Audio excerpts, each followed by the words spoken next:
баргузории чорабиниҳои сатҳи байналмилалӣ дар пойтахти азизамон идома доранд ва имрӯз дар кохи ваҳдат форуми байналмилалии сармоягузории душанбе 2025 баргузор шуда истодааст. меҳмонон аз хориҷи кишвар вориди толор шуда истоданд ва бояд гуфт ки мақсади асосии баргузории форум ин рушди бахши хусусӣ сармоягузорӣ ва ҷалби сармоягузорони хориҷӣ ба ҳисоб меравад ва бо ин васила албатта тақвият додани иқтисодиёти мамлакат ба ҳисоб меравад. бояд зикр намуд ки агар аз як ҷиҳат форум барои беҳтар намудани иқтисодиёти мамлакат такон бахшад, аз тарафи дигар он василаест барои муаррифии мамлакат барои меҳмонони хориҷи кишвар. маросими кушодашавии форум бо иштироки президенти ҷумҳурии Тоҷикистон, пешвои муаззами миллат муҳтарам Эмомалӣ Раҳмон доир гардид.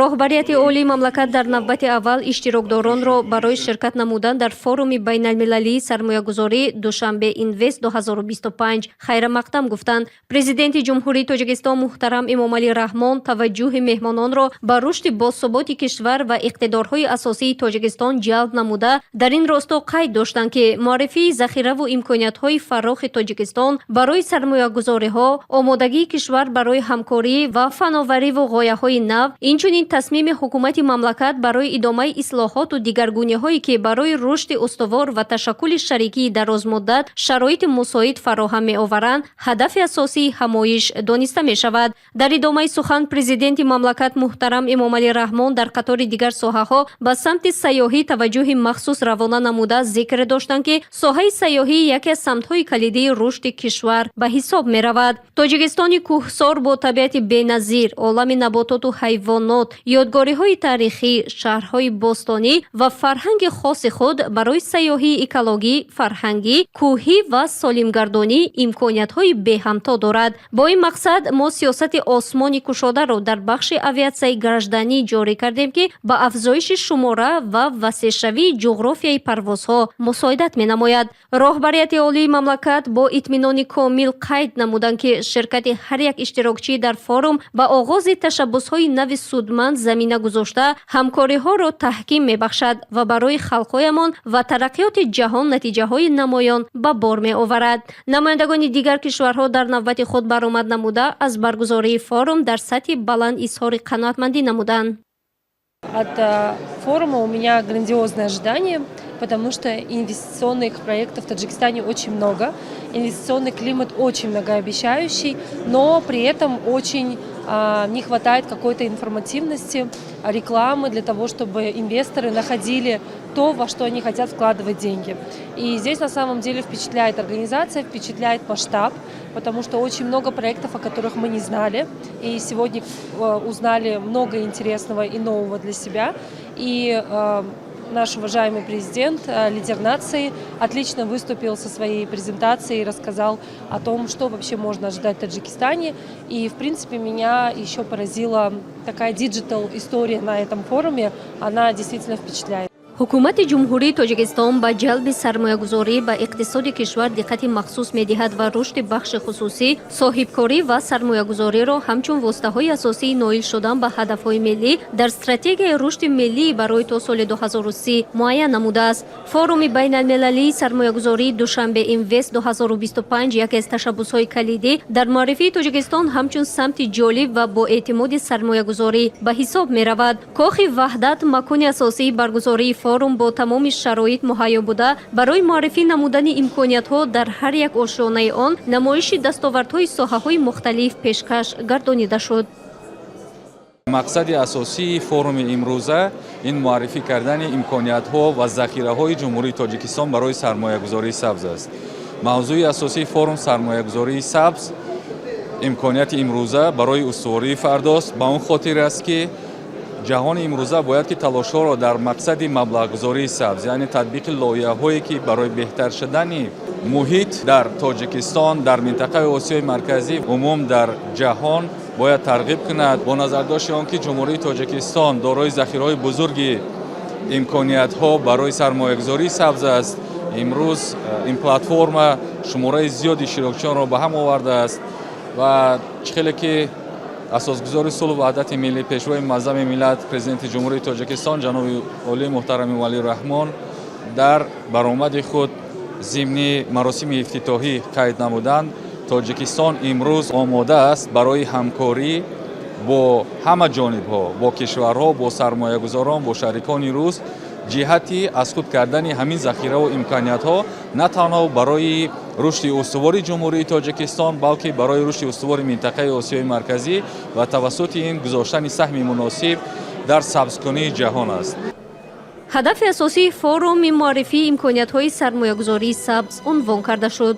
I think it's very useful at seeing all these important people, investors, opportunities in investing in Tajikistan. Yeah, I think Tajikistan has a lot of opportunities going from hydropower, but also to manufacturing and, of course, tourism. Oh, they're so friendly, they're so lovely, and the food is delicious. боиси зикр аст ки вазифаҳои асосии форум ин ҷалби таваҷҷӯҳи ширкатҳои пешбари байналмилалии сармоягузорӣ, муассисаҳои молиявӣ ва ширкатҳое ки ба ворид шудан ба бозорҳои Тоҷикистон ва минтақа манфиатдор мебошанд дониста мешавад. На этом форуме и предлагаем ряд данных о том, как наша компания инвестирует в страну путем расширения связи, предоставления услуг связи. Также мы представили ряд наших достижений как в социальной отрасли, так и в спортивной. Наша компания очень социально ответственная. И сегодня здесь мы также представили некоторые данные, которые говорят о том, насколько расширилась сеть за последние годы. баъди расман кушодашавии форум қисмати ба имзорасонии як қатор санаду созишномаҳо шурӯъ гардида барои густариши ҳамкориҳо ва тақвияти самти сармоягузорӣ мулоқотҳои судманд доир шуданд. My name is Ahmed Al-Dakhil. I am the chairman for Saudi Tajik Business Council, and we have the pleasure to participate in Dushanbe International Investment Forum, which we believe that there are a lot of potential opportunities in many sectors like renewable energy, tourism, real estate development, mining, infrastructure business as well. So this forum has given us the opportunity to explore a lot of potential projects in Tajikistan. No doubt a lot of business we noticed in this forum, and Tajikistan has rapid growth in economy. It is more than 7.3% last year, and we believe that the business in Tajikistan is very promising and very encouraging to Saudi investors. We have a delegation came and joined us in this delegation from the private sector and from the government sector as well. We have a beautiful country, beautiful people. I believe that it is good also for